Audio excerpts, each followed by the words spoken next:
at work. Okay, wait. What is that? The Monte Carlo. Honey ham, powdered sugar. It's deep fried.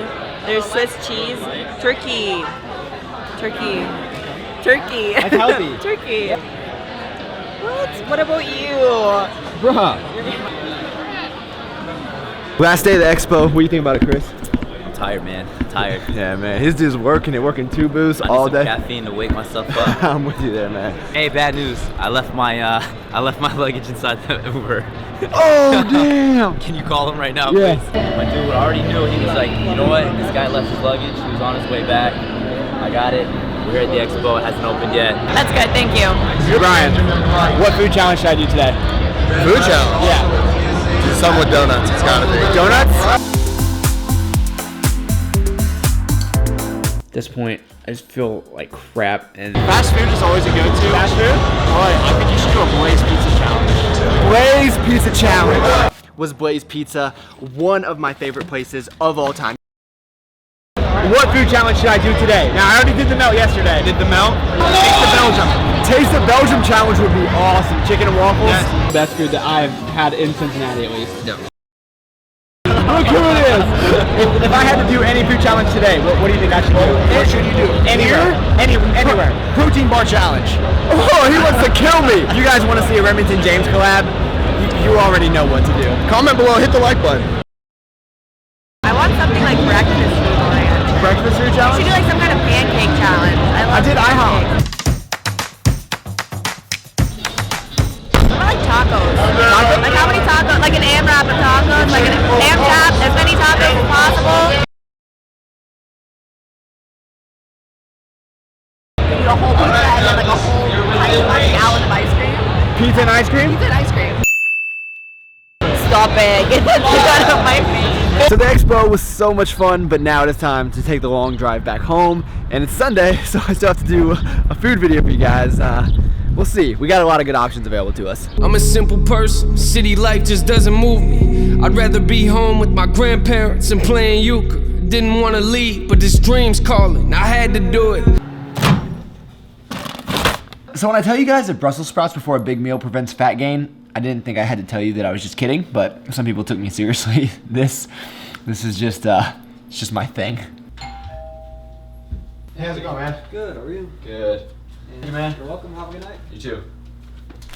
So it's kind of been post-expo tradition. I'll just order a pizza, usually because I'm so rushed. And that is why I decided to go with the pizza tonight, because I don't have to do anything. Just order it, they deliver it to my house, which is pretty awesome. If they stopped putting tomatoes on food, the world would just be a much better place. So I picked this up from a place called Marco's Pizza. I don't know if it's local to Cincinnati area, but I think they have them all around. And I don't know why, but I've been really craving a pineapple pizza, the Hawaiian pizza, I guess you call it. Excuse me, guys, I'm losing my voice, as you can tell. You know, it's pretty good. And guys, I'm gonna answer this for one last time. I've gotten asked it at least, I've talked about it in at least like 20 videos. One last time. So we're gonna do things much different than we normally do on these food videos, because I'm just leaving the expo. I have to go into work, get some stuff done, and then I want to edit up the expo footage for the other video. So I really do not have much time to switch all the angles and do a cool eating video like normal. But I wanted to answer the most common question that I get on my channel, and is how do you stay lean? How do you not get fat? Something around that same topic when I do my eating challenges. And it's very, very simple, really. The first thing that I need to start with is I don't do these eating challenges all the time, maybe once a week, and even then, sometimes they don't get too extreme. Sometimes they do. But the other thing that I really want to point out is that I'm not walking around incredibly jacked, guys, or incredibly lean, like shredded abs and all that. So that's one thing to keep in mind. I'm not Jeff Nippard by any means. So I'm at a normal body fat level, and maybe that's what you guys are looking for, but those are the two things I felt like we should start with.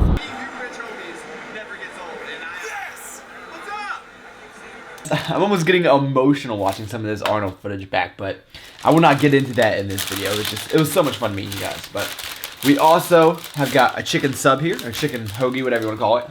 I really am sorry about this audio quality. I take so much pride in these videos, and here I am throwing up this crap.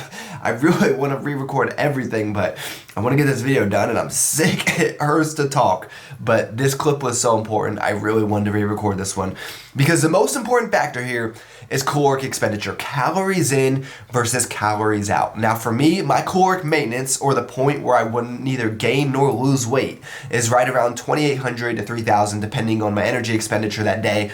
Now I have been going to the gym 7 days a week. Ever since I stopped powerlifting, I just want to be more active. At least get my 10,000 steps in every day. And so the majority of days I will eat at my maintenance level or just slightly above it. So that way on the weekends when I have this big meal and I might go 2,000 to 3,000 calories above, it kind of negates that. This is debits and credits, guys. It's ins versus out. What you don't want to do is just look at it on a micro level. So yes, if I eat in a large caloric surplus one day, I might wake up the next day a little bit heavier, but the next few days, once I drop my calories again, it kind of all normalizes.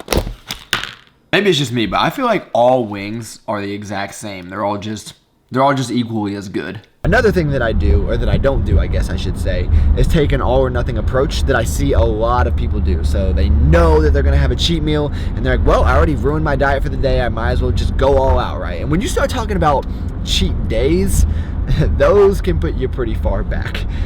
Those can get out of hand really, really quickly. So yesterday would be a great example for me. I knew that I was going to be going to the Melt and just eating my face off. And so I started the day with like an egg white omelet and some fruit. I don't even think I ate lunch. We were just busy at the expo. I did have a few cookies, but that's only because Kelsey was so nice enough to make those for me. I couldn't pass those up. Free food don't have calories anyway. And then we went to the Melt, and Valentina made me eat like a fried chicken and waffle, grilled cheese, and a Monte Cristo, and then we went for ice cream and all this great stuff. It was pretty fantastic, and I definitely did a little bit of damage control by not eating too bad the beginning of the day. And that is actually one of the reasons I always do my challenges at night, because I feel like if you do them early on in the beginning of the day, you're much more likely to just keep on going, and you're like, I've already eaten like crap. But if it's at night and it's the last meal that you're having, then I feel like the chances are you'll eat a little bit better at the beginning of the day. So I've been meaning to try these Ben & Jerry's slices for a while now. Everybody says they're pretty good. Ben & Jerry's usually is, but per the usual, macros are bad. 18 grams of fat just in this little thing. Wow. I think it's worth it. Not as good as this stuff though. I think this is my favorite ice cream right now. Now let's talk about some myths. When I do this, I'm not shocking my metabolism. I'm not confusing my body. Someone that has a lower maintenance than me, maybe if your maintenance is 1,800 calories and you eat 7,000 calories on a Sunday, are you gonna gain fat? Yeah, probably so. Much more likely than myself, whose maintenance is right about 28 to 3,000 calories just from trial and error. Still working on this video, guys. You guys would not even believe how long it takes me to edit a video, but it's worth it in my mind, because if you go through every little detail, you can cut out the stuff that you guys don't need to see or is not interesting to you. So it might take me an extra few hours, but it saves you a few minutes, which I think is worth it. But I'm going to try one of these, what is it called? Milk and Brookie. This is from LA. One of my friends actually brought this back to me, so I appreciate that. Look at this. It's almost like a muffin, a cookie, and a brownie mixed in one. This is beyond good. Myth number 2 I've seen in the comments a few times from people saying that I will starve myself the day before and after the challenges. Nah, I ain't about that life, man. I eat normal the day of, I eat normal the day before. The day of, I do some sort of intermittent fast, but not even. I wake up and I'll drink maybe a protein shake, I'll have a protein bar, and I'll have my puffy cereal before the gym. So I don't have a lot of food, but I still have a little bit, and then I'll have the huge meal at night. The day after is really based off of how I feel. If I feel like crap, I don't eat. If I'm hungry, I eat. And it really does change depending on what the challenge is. There's some days I will wake up and won't eat until like 1, 2 o'clock. There's some days I'll wake up hungry and I'll eat my oatmeal for breakfast. It just depends. Everyone has been asking me what I think about the new Enlightened ice creams, and honestly, this is the first one that I've tried. Fudge brownie, it's all right. I wish it was a little bit more sweet. Still one of the better low-calorie ice creams out there. Definitely would not call it my favorite though. Now to conclude, I will say for me, it's just not that serious. I like having the freedom to be extremely flexible with my diet, whether that be having some huge meal at the end of the day, or if someone calls me last minute and I've already eaten most of my food, but they want to go out, I'm like, yeah, whatever. If I go over my macros today, I can make up for it tomorrow, or I can just move on with my life and it probably won't be too bad. Now, if you're the type of person that wants to be shredded, like six-pack abs defined completely all year round, you're probably not going to be able to get away with as much of this. But personally, I prefer just the life flexibility over that. But it's a personal decision, right? There's no wrong or right answer. All right, I think we've had enough food for the day, but that's really about it. So I'll wake up tomorrow, and if I'm hungry, I'll eat. If I'm not, I won't. And then I'll just kind of do things as normal, and I'll get back on my regular macronutrients. It's kind of just the same cycle I follow. Now, I wouldn't take it as far without a YouTube channel. I'd still have, these meals where they go untracked, or I just don't feel like keeping up with my regular diet or anything like that. But it's just my approach. So if you guys have any more questions, leave them in the comments below. I think I covered everything. And now, every time someone asks me, I can point directly to this video, and it will answer that for them in great lengths. But thank you so much for taking the time out of your day to watch. You could have been doing anything in the entire world. Make sure you go watch my video from the expo. It's not boring expo footage. I hate those videos. It's so much packed in one video, and I'm really, really happy with the way that it turned out. So I'll have it linked on the screen. But please give this video a like if you enjoyed it. That really will help me out a lot. Share it with a friend. Tell somebody about it. Do anything that you guys want to do. I look forward to talking to you guys next time.